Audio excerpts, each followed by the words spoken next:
Всем привет! Сегодня у нас будет небольшой сравнительный видеообзор, и мы рассмотрим два одинаковых советских полноприводных бортовых грузовых автомобиля марки КРАС, модель 255Б1. Грузовик слева от производителя «Наш Автопром». Эта машина уже снята с производства, и здесь модель в песочном цвете. У НАПа также предлагался обычный темно-зеленый классический грузовик. И эта модель из ранней партии с металлической рамой. Впоследствии НАП сделал ряд упрощений, и самые последние модели выпускались с пластиковой рамой, и также похожий КРАС выходил под брендом AutoTime. И если мне не изменяет память, модель от AutoTime была тоже сделана на формах НАП.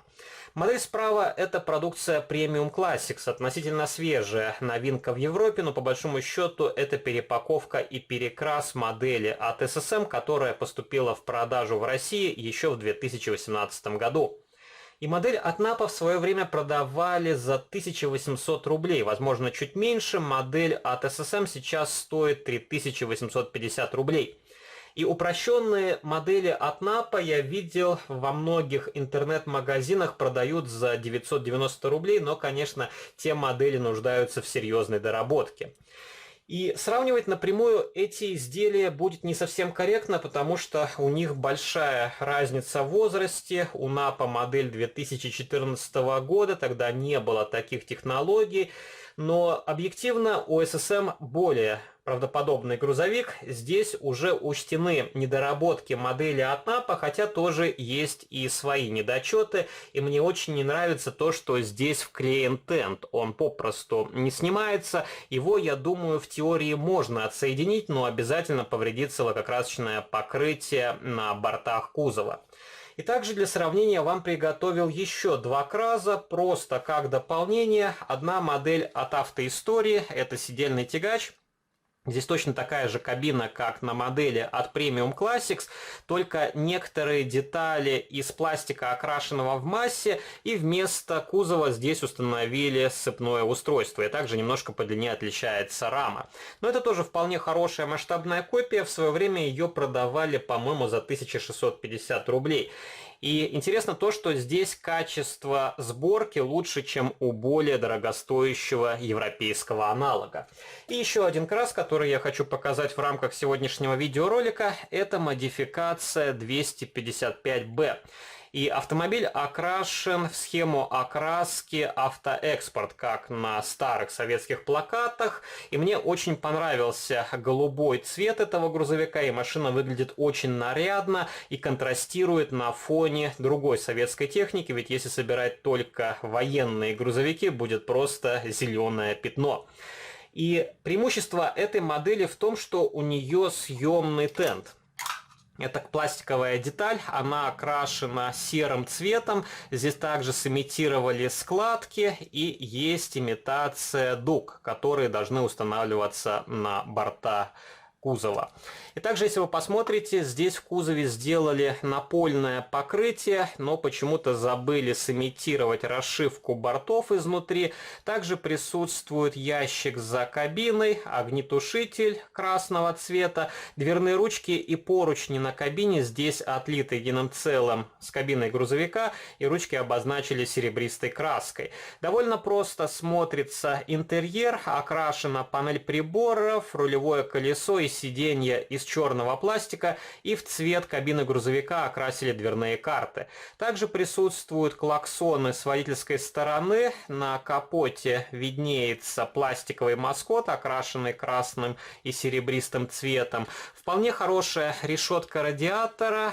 Там по печатью нанесли надпись «КРАС», но шрифт здесь, на мой взгляд, не совсем реалистичный, и у грузовика должны быть немножко другие буквы, как по размеру, так и по дизайну. И здесь осветительная техника немножко другой формы, нежели на этих классических грузовиках. И здесь габаритные огни нанесли просто серебристой краской. Конечно, лучше бы, если бы эти детали сделали в виде отдельных прозрачных элементов. И на моделях от нашего автопрома отсутствуют габаритные усы. Но я думаю, это к лучшему, потому что если бы эти детали делали на заводе, скорее всего, были бы толстенные пластиковые бревна по типу как на модели от Premium Classics, а так вы сами можете сверлить маленькое отверстие и установить небольшую проволочку, она будет смотреться более выигрышно.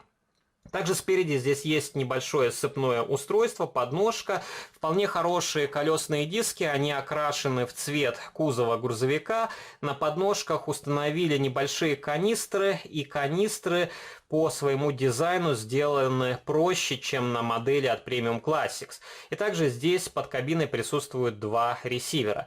Запаска здесь в специальном кожухе, и кожух здесь склеен из двух частей и также дополнительно зафиксирован небольшим штриком.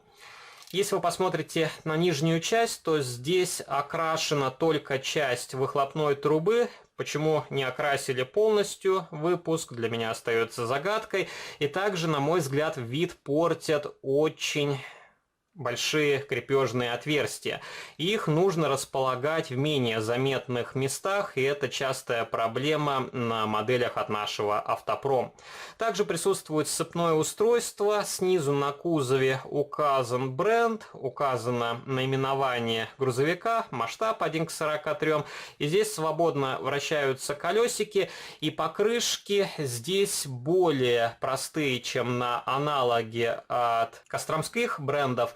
Но также есть специальные дополнения, которые называются АВД-покрышки, и вы можете купить отдельно резину и установить на этот грузовик.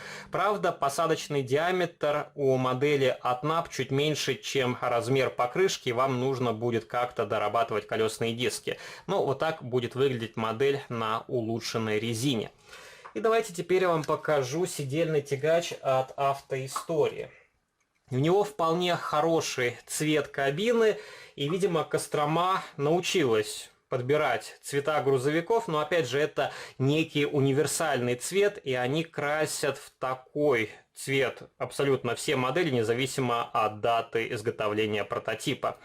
И здесь вы можете видеть у грузовика внутренности кабины из черного пластика, окрашенного в массе. Также не окрашены зеркала заднего вида, габаритные усы. Я уже неоднократно говорил, большая проблема на костромских кразах – это очень хрупкие детали. Например, зеркала заднего вида у меня на этой модели они были сломаны, и также сломалось одно зеркало на варианте от Premium Classics. Просто случайно их задеваете, и зеркальце сразу отламывается. Здесь уже лучше сделана решетка радиатора и более четко сделана надпись «КРАС». Правда, на этом варианте она не выделена другим цветом. Вполне хорошая решеточка, также проглядывает с радиатора охлаждения, уже лучше сделана передняя балка, и также у этого грузовика мне больше нравится, как проработана рама. Более правдоподобно выглядит раздаточная коробка, карданные валы, но у этой модели не окрасили выхлопную трубу. При желании ее можно окрасить самостоятельно, но нужно как-то ее демонтировать, потому что обычно на китайских изделиях все обильно пролито клеем. И давайте теперь посмотрим на песочный вариант от наш Автопром. Здесь все те же упрощения, как и на синем грузовике. Тоже поворотники на крыльях обозначили просто краской. Здесь немножко другой дизайн осветительной техники. Фары находятся в специальных коробах. Тоже окрасили надпись «КРАС» серебристой краской, пластиковые дворнички, на крыше присутствуют 3 небольших оранжевых маячка автопоезда.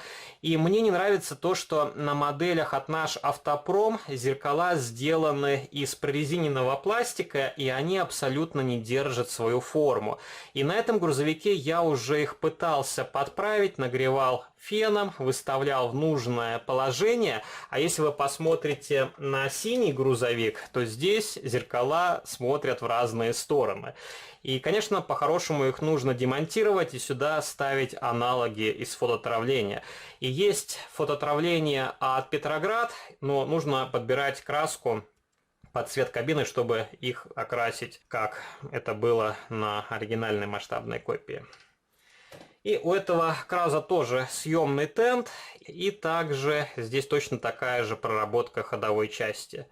И я помню, читал, у Краза FatNap абсолютно унифицирована рама, и она на настоящих грузовиках должна немножко отличаться на более ранних и более поздних моделях. Но унификация тоже присутствует и на продукции от SSM, Автоистория и Premium Classics. И давайте теперь посмотрим на последнюю модель. И здесь вы можете видеть, лучше сделан стык между капотом и кабиной, из-за того, что на модели от NAPA это две детали. Здесь получается огромная щель. И ее можно уменьшить, нужно будет высверливать заклепки, которые держат капот, и подгонять капот к кабине грузовика и ставить эти детали на клей. Также здесь на модели от SSM установили габаритные усы. Уже говорил о осветительной технике. Конечно, это не самое лучшее решение. Черные точки портят вид фар, и нужно делать доработку, или их убирать и подкрашивать фары изнутри, или ставить другую светотехнику, например, от студии 3А. Здесь уже дворники из фототравления, габаритные огни на крыше сделаны в виде прозрачных элементов. Также лучше сделан огнетушитель на боковой стенки кабины, и дверные ручки здесь в виде отдельных пластиковых деталей, окрашенных серебристой краской. Здесь также лучше получилось сымитировать клаксоны, и также, я уже говорил, у этого грузовика лучше проработаны канистры. Нижняя часть здесь тоже уже окрашена, выхлопная труба, двигатель, коробка передач, и рама у этого грузовика, в отличие от аналога от Автоистории, покрашена черной глянцевой краской. И повторюсь еще раз, в целом эта модель выигрывает у производителя наш Автопром, но с учетом цены и того, что этот грузовик тоже нужно дорабатывать, я думаю, можно смело взять модель от бренда наш Автопром и поставить на полку. И у этого грузовика мне больше нравится дизайн тента. Во-первых, здесь добавили небольшие окошки, и также то, как сымитировано покрытие у Костромы, на мой взгляд, более приближена к настоящему прототипу. И пишите ваши комментарии, какая модель Краза есть в ваших коллекциях. Возможно, у вас тоже есть вариант от наш Автопром, возможно, у вас есть вариант от Автоистории, SSM, Premium Classics. Также, возможно, вы приобрели модель в рамках журнальной серии «Легендарные грузовики СССР» от Madimio Collections. Интересно, на какой базе сделана та машина, NAP или уже костромская разработка. Если вам понравился данный видеоролик, то не забывайте поддержать его лайком, вступайте в мои группы в социальных сетях, ВКонтакте и Фейсбуке, жмите на колокольчик и заглядывайте на мой второй канал, там тоже регулярно выкладываются самые разнообразные видеоролики. А на сегодня это все, до новых встреч, пока!